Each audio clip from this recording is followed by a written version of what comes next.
In just 8 minutes, 17 fake missile videos and 2 years of military deception were about to destroy Kim Jong Un's nuclear credibility forever. Lloyd Austin didn't expect the briefing room to erupt in laughter. Pentagon analysts didn't expect their forensic evidence to go viral within minutes. Cameras captured every frame of digital manipulation. The world watched as North Korea's most fearsome propaganda weapon became an international joke. What did the U.S. Defense Secretary reveal about Kim Jong Un's missile program that made military analysts across 6 continents realize they'd been watching Hollywood-quality CGI instead of actual weapons tests? July 18, 2025, 2:37 p.m. Eastern Daylight Time. The Pentagon briefing room filled with unusual anticipation as Defense Secretary Lloyd Austin entered, flanked by 3 officials whose presence signaled something extraordinary was coming. Dr. Sarah Chen, Director of the Defense Intelligence Agency's Digital Forensics Division, Colonel Marcus Webb, Commander of Space Force Satellite Intelligence Operations, and Dr. James Morrison, a visual effects expert on loan from the FBI's Cyber Division who had spent 20 years analyzing doctored video evidence in criminal cases. Austin had spent 43 years in military service, rising from ROTC cadet to 4-star general to the 28th Secretary of Defense. The 71-year-old combat veteran had briefed presidents, testified before hostile congressional committees, and maintained composure through crises that would have broken lesser leaders. But today, despite the gravity of exposing systematic military deception by a nuclear-armed adversary,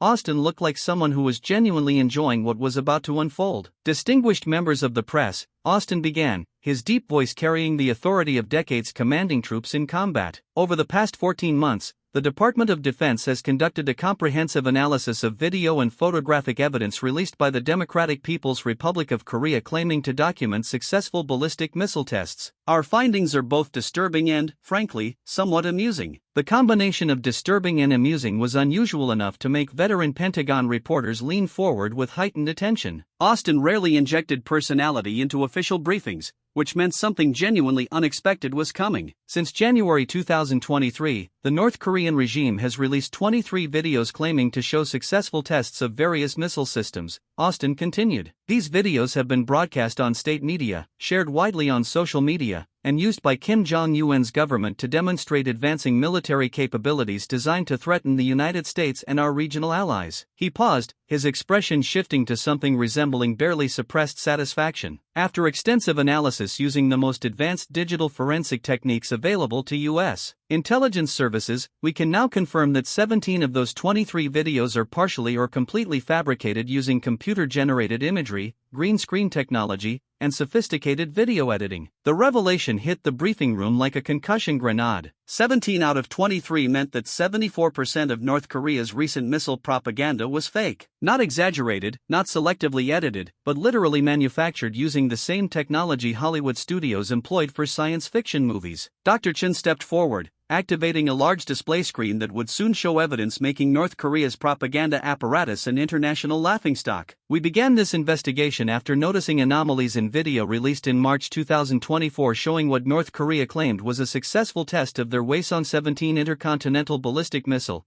she explained with clinical precision. The screen displayed a video familiar to anyone who followed North Korean military developments. A massive missile emerging from a mobile launcher, engines igniting with impressive flame, the weapon accelerating skyward while Kim Jong Un watched approvingly from a nearby observation post, his generals applauding the technological triumph. Our initial concerns were raised by atmospheric inconsistencies, Dr. Chen continued. The video shows clear blue skies. However, whether satellite data from that exact date and location shows heavy cloud cover with visibility under 2 kilometers. It would have been impossible to conduct or film a missile test under those conditions. The first crack in North Korea's credibility appeared on screen as Chen displayed side-by-side images. North Korean propaganda video on the left showing pristine blue skies. U.S. weather satellite imagery on the right showing thick cloud coverage over the exact launch site at the exact timestamp claimed by Pyongyang. But weather discrepancy was just the beginning, Chen said, advancing to the next slide. Our digital forensics team identified what we call signature artifacts that appear in computer-generated imagery. Specifically, we found pixel-level inconsistencies in lighting, shadow angles that violate basic physics, and compression artifacts indicating multiple layers of video editing. What appeared on screen next would be replayed millions of times across social media within hours. A frame-by-frame analysis of the missile video with forensic annotations highlighting impossible shadows, lighting sources that didn't match sun position, and compression patterns indicating green screen composition. Most tellingly, Dr. Chen continued with the methodical precision of someone presenting evidence in a courtroom.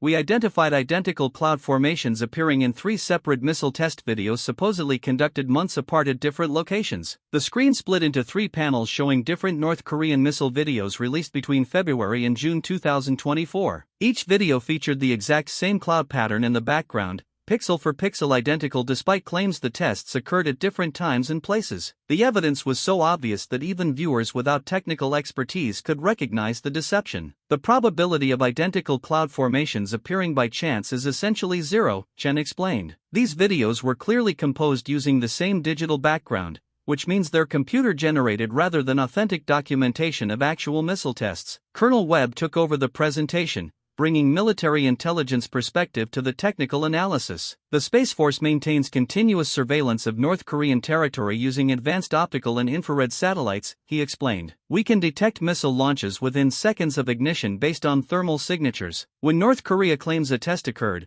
we cross-reference their video with our satellite data. Webb activated another display showing satellite thermal imaging data. On March 27, 2024, North Korea released video claiming a successful test of their Hwasong-15 missile at 0900 hours local time. Our satellites detected no thermal signature consistent with missile launch at that time or location. In fact, our surveillance showed the claimed launch site was completely inactive that entire day. The implications were devastating. North Korea wasn't just exaggerating test results or selectively editing footage. They were manufacturing entire tests that never occurred, creating fictional military capabilities through digital effects rather than actual weapons development. We conducted this analysis for all 23 videos released since January 2023, Webb continued. Of the 23 claimed tests, our satellites detected actual missile launches for only 6. The remaining 17 showed no thermal signatures, no atmospheric disturbances, no physical evidence that real missiles were ever fired. Secretary Austin returned to the podium for the presentation's most damaging segment. Now, I want to show you something that our visual effects expert identified. Dr. Morrison, if you would. Dr. Morrison, whose resume included testifying in dozens of federal cases involving manipulated video evidence,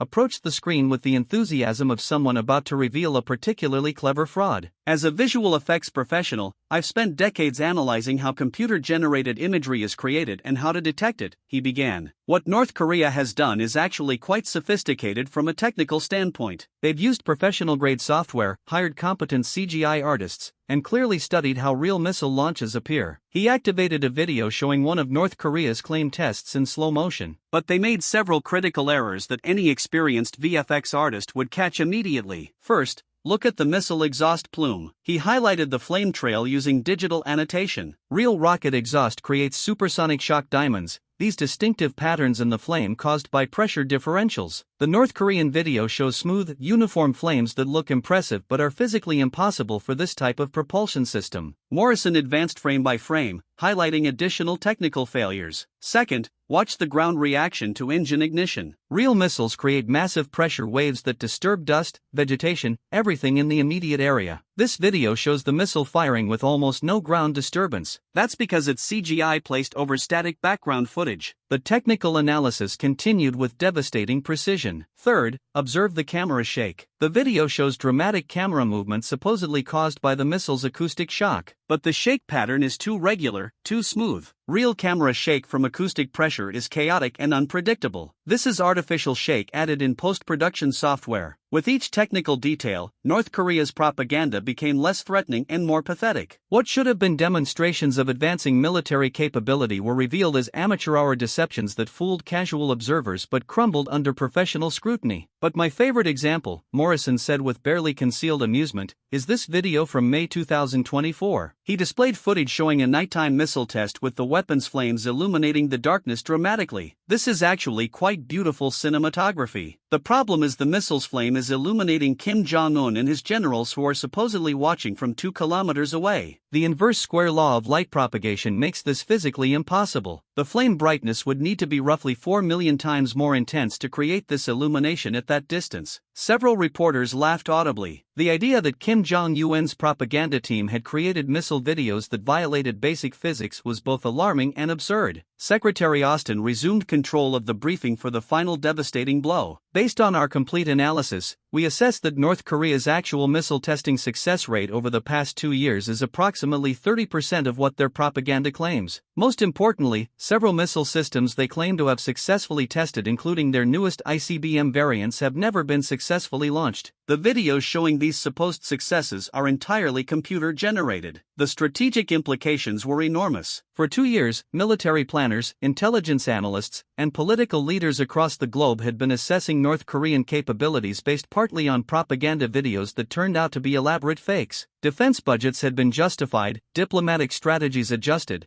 deterrence postures calibrated, all based on missile tests that never actually occurred. Why are we revealing this information now? Austin asked rhetorically. Because Kim Jong Un's regime has been using these fabricated videos to extort concessions from the international community, to justify their weapons programs domestically, and to threaten our allies with capabilities they don't actually possess. The American people and our allies deserve to know the truth about the actual state of North Korean military technology. He gestured to the screens still displaying forensic evidence of digital manipulation. Kim Jong Un wants the world to believe he commands an unstoppable arsenal. The reality is his missile program is far less advanced than claimed, his test success rate is dismal, and his response to technological failures has been to hire CGI artists rather than fix the underlying engineering problems. The briefing concluded with Austin taking questions from reporters who could barely contain their astonishment. When asked whether he believed Kim Jong Un personally knew the videos were fake, Austin's response was cutting: either he knows and is deliberately deceiving the world, or his own military is too afraid to tell him the truth about their failures. Neither scenario suggests competent leadership of a nuclear program. Within 90 minutes of the briefing's conclusion, the story dominated global headlines. CNN led with Pentagon exposes North Korean missile videos as elaborate fakes. BBC emphasized Kim Jong Un's nuclear threats built on Hollywood-style CGI. Even outlets typically cautious about North Korean coverage couldn't resist the narrative of a dictator whose fearsome military propaganda turned out to be special effects. But the real devastation occurred on social media, where the Pentagon's forensic evidence went immediately viral. Video analysts, CGI professionals, and amateur sleuths began dissecting every North Korean missile video ever released,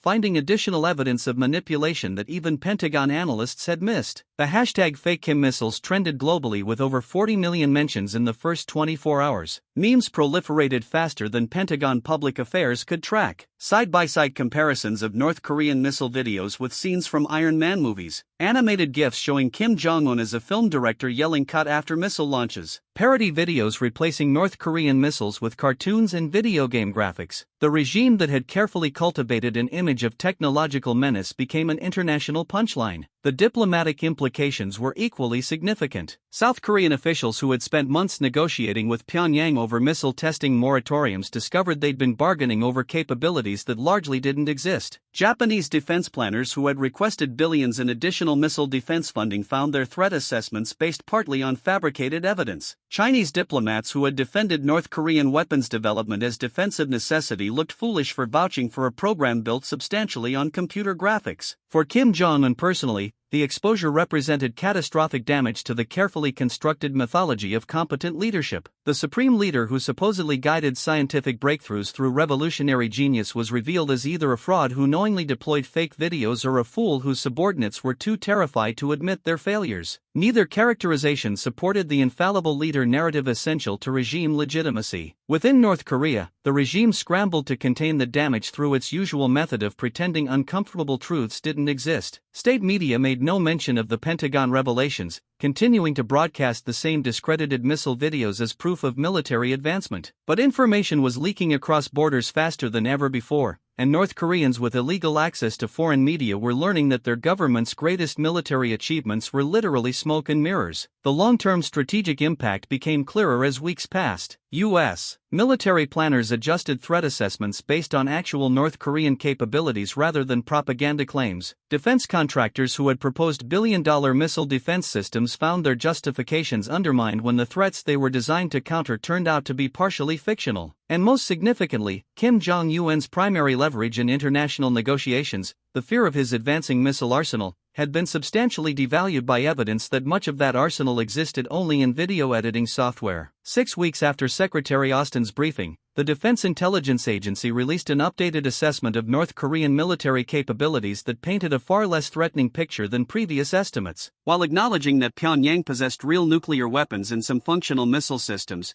the assessment concluded that their actual technological sophistication was years behind their propaganda claims and that their testing success rate suggested fundamental engineering problems the regime couldn't or wouldn't acknowledge. For Lloyd Austin, the decision to publicly expose North Korean deception represented a calculated use of information warfare. Rather than allowing Kim Jong Un to manipulate global perceptions through manufactured propaganda, the Pentagon had chosen transparency, using superior intelligence capabilities and technical analysis to reveal truth in a way that was both strategically valuable and publicly devastating to adversary credibility. Sometimes the most effective response to military propaganda isn't counter-propaganda or escalation. It's simply revealing the truth with such methodical precision that denial becomes impossible and the propagandist becomes a laughingstock. Can authoritarian military threats survive when their fearsome weapons videos are exposed as computer graphics? Should intelligence agencies publicly humiliate adversaries by revealing their deceptions? Lloyd Austin and his team proved that sometimes sunlight truly is the best disinfectant,